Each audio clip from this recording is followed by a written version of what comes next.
Hello, this is Dr. Jeff Craig, Superintendent for the West Aurora Schools, and welcome to the final edition of our board recaps for the 2021-2022 school year.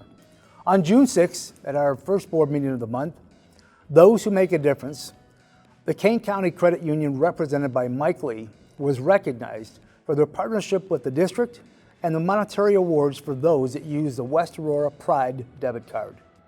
In our information section, the board was presented the next installment of teaching and learning presentations.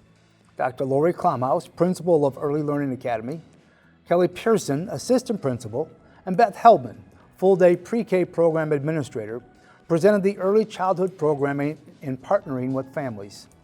The group discussed a strength-based approach to teaching parent educators that are used in early childhood and shared many resources that are available to our families.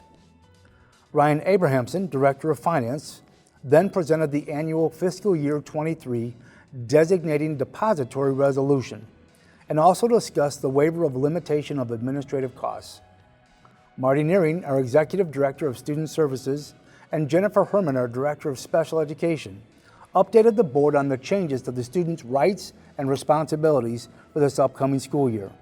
There were updates to the attendancy and truancy policy and also language that was added to the administration of medication.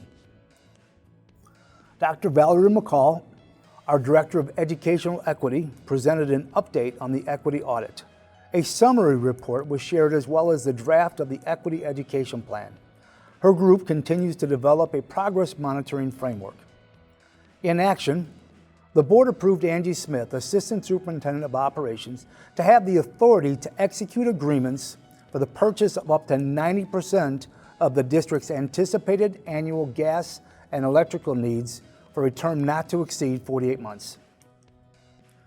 Now we move into our second board meeting on June 20th. We began with a public hearing. The meeting began with the opening of the public hearing regarding the limitation of administrative costs. There was no public comment on this issue, and the hearing was then closed. In information, Angie Smith presented an overview of the ESSER 3.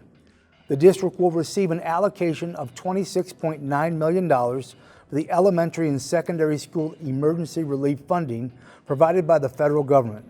This allocation is to be spent in fiscal year 23-24. Requirements for spending this money are different and will require a public hearing at our next meeting. There were several pieces of unusable fitness equipment from the athletic department and instruments from the Fine Arts Department that were discussed for disposal. An overnight trip for West High's marching band, choir, and pom team was presented for approval. This trip will be for our spring break of 2023. In action, the board approved the resolution waiving the limitation on administrative costs for fiscal year 2022 as authorized by Section 17-1.5 of the School Code, and the State Board of Education will be notified of this action. And that does it for our school board recaps for school year 2021-2022, and we'll see you in July.